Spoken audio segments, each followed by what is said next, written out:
and leave children Again, behind. we're not aiming for an extra hour here. What's going on with Planet of the Apes horse riding and guns and shit? Here's the thing. Here's what I realized. They put the third one out recently. War for the Planet of the Apes. Oh, it's out now? It is out now. Okay, cool. And this cements the trilogy, the prequel trilogy, for the rest of the Planet of the Apes. But there were 5 in the 60s. Count them, 5. Now we're going to pull that Tim Burton piece of dog shit out, and we're going to say that doesn't exist. That was just a... Oh, the Mark Wahlberg one? Yeah. Yeah, that was... Throw it out. It doesn't count because it doesn't fit into canon. However, in canon, you have Rise of the Planet of the Apes, Dawn of the Planet of the Apes, War for the Planet of the Apes. And they set up the story of this a chimpanzee, the new ones, that became smart, created the simian flu. Simian flu wiped out people, made apes smarter. Apes eventually destroyed people and started taking over the world. That's the prequel setup. Now, what we forget is, like, I forgot this. The 60s Planet of the Apes have nothing to do with this kind of like medical biological experiment, which leads animals versus humans. There's a lot going on in the prequels about like the way we test on animals, the way we treat people, the way we are as humans. What are you calling the prequels? Rise, Dawn, and the new ones. Okay.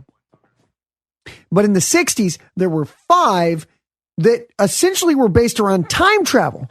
I forgot these were fucking time travel movies. I had no clue they were time travel movies. I thought they were They're fucking like time travel movies. Well, bro. like a guy went into space, time passed, he didn't age, kind of like a gravity scenario. When he came back to Earth, it was just apes. And he thought he had landed on a different planet. So yeah, you kind of got it. So let me break it down for you in time travel land, because this is what fascinated me about the first 5. So in the first one, Planet of the Apes, which had arguably the best twist ending at the time, it was M. Night Shyamalan level twist ending. Statue of Liberty. Damn Correct. Dirty apes, Charlton Heston. Correct. So what happened is Charlton Heston was this astronaut called Tyler. Tyler goes up in this thing called the Icarus, which actually, if you watch Rise of the Planet of the Apes, the first prequel, they talk about how the Icarus is launched. In that, there's a TV newscast talking about how Icarus has gone up into the air.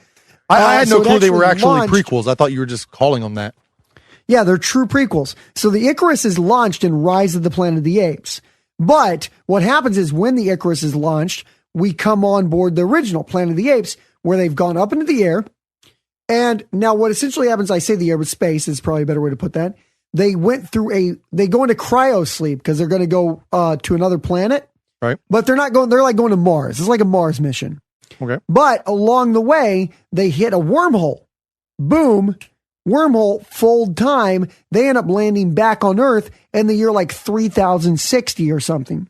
And at this point, what the prequels have set up has become the whole world. Because in the third prequel, War for the Planet of the Apes, part of the simian flu starts causing people to lose their voice. So when Charlton Heston in the 60s Planet of the Apes gets to Earth, there are some people, but they're essentially slaves who can't speak. The reason they can't speak is the virus mutated in the third prequel and then took their voice away. Have you seen this? Yeah, like, did you go out and see it, or are you just reading? Like, no. This is fucking me studying. This is me studying today. Yeah. Like it was like an instruction the most manual. important thing ever. Well, at the same time, you had plenty of responsibilities to take care of. All I cared about was the Planet of the Apes. Yeah, I'm trying to make a call back to ADD, but yeah, keep going. So then fucking Charlton Heston lands. It's the year 3060. They don't know what's going on. They think they're on a fucking alien planet, whatever. They realize at the end what you said, that it's Earth and it's now been taken over by the apes. Damn dirty apes. For that damn dirty apes. Enter second movie, Beneath the Planet of the Apes. Again, this is the 60s. This is in the chronology, the 5th movie, but in the regular order of release, second movie, Beneath the Planet of the Apes. Can I make an aside real fast? Yes. So the prequels, Oscar, the Green Goblin's there in the beginning. John Lithgow, fuck him, but he's there too at some point. Yes. And so the apes are getting smarter. They begin talking, and they're running around with guns, riding horses, killing humans now.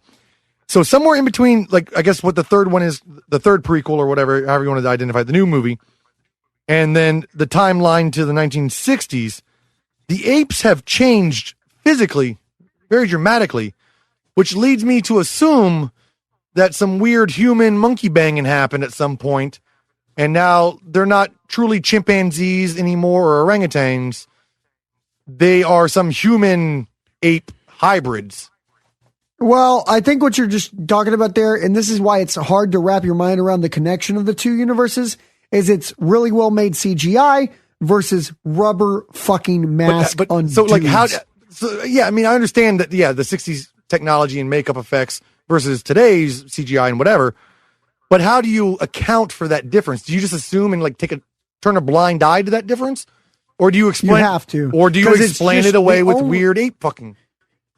No. The only real reason it exists is the technology of the stunts at the time. The effects. I refuse to accept that. I'm going to believe weird ape human fucking. But continue. So chronology. Now we're on the second movie released, the fifth movie in the chronology, Beneath the Planet of the Apes. At this point, Charlton Heston's character Taylor the astronaut is still on the Planet of the Apes, and he ends up meeting a group of like essentially underground dwelling humans who have now mutated. Now, is this still Charlton Heston? No, he's now been replaced by a guy who looks like him, but he's still the same character. Okay.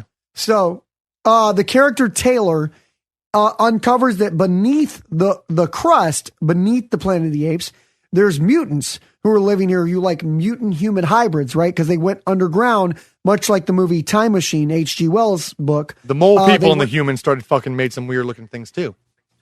So exactly. So it's much like the H.G. Wells Time Machine. Underground are these mutant human beings who worship a nuclear bomb. They have a nuke and they worship it. And the fucking astronaut says, fuck this shit. This is a bullshit world. They fucking ruined Earth. I'm blowing it up. He fucking nukes. This is the craziest thing ever in the second movie. Nukes Earth. Like he blows the planet up. Okay, the fucking planet now destroyed. Second Beneath the Planet of the Apes, second movie release, fifth movie in the chronology. Now the fucking planet gets nuked. Now he thinks he has now destroyed all the apes.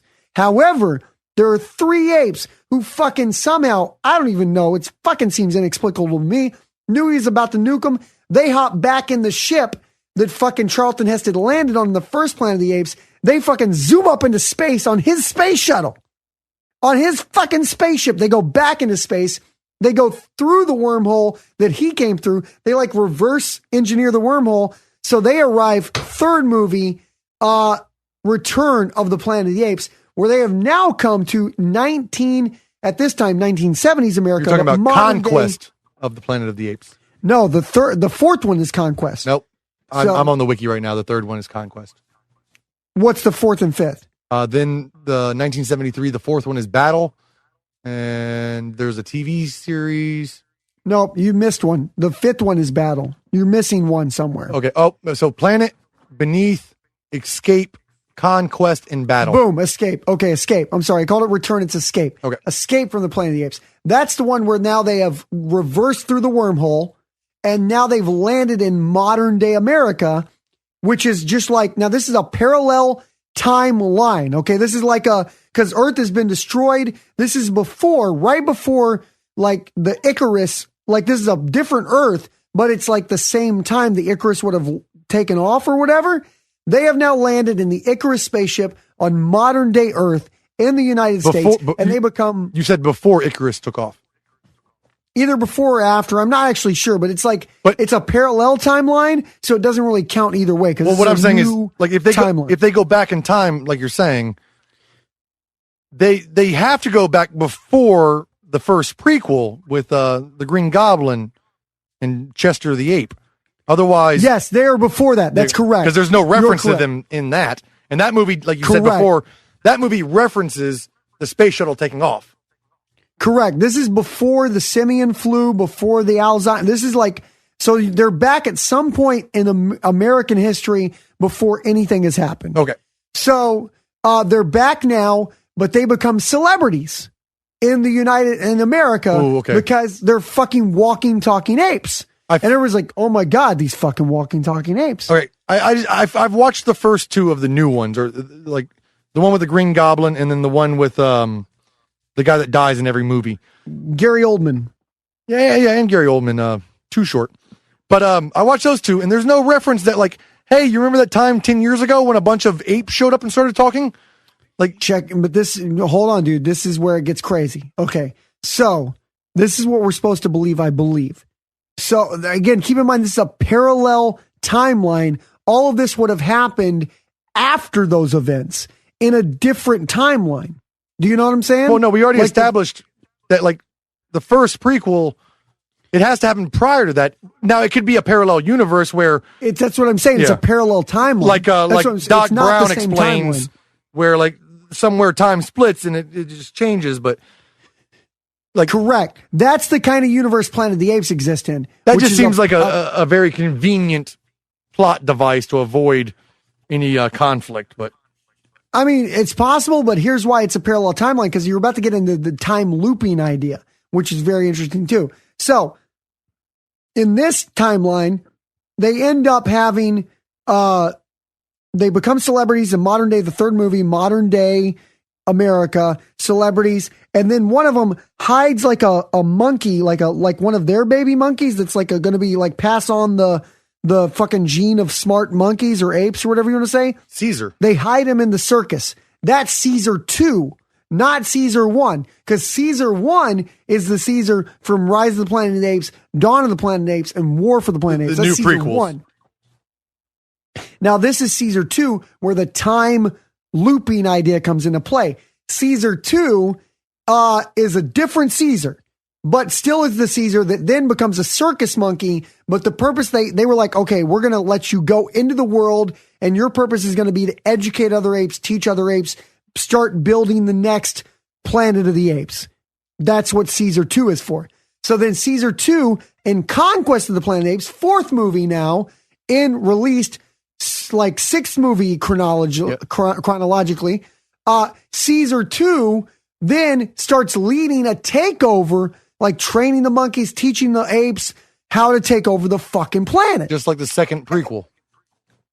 Exactly. The fucking Conquest is the second prequel. Dawn and Conquest are essentially the same movie, but it's Caesar 1 versus Caesar 2. So then we enter Caesar 5, or not Caesar 5, I'm sorry. We enter the fifth one, which is the Battle for the Planet of the Apes, which essentially is a parallel to War for the Planet of the Apes, where they end up essentially deciding we can't coexist. We've got to defeat the humans. That's the only way to do it. Then you come back full circle because it comes back to Planet of the Apes. So through the prequels and through the fucking, I guess you would call it almost a trilogy, the Return, Conquest, and Battle kind of mini trilogy there.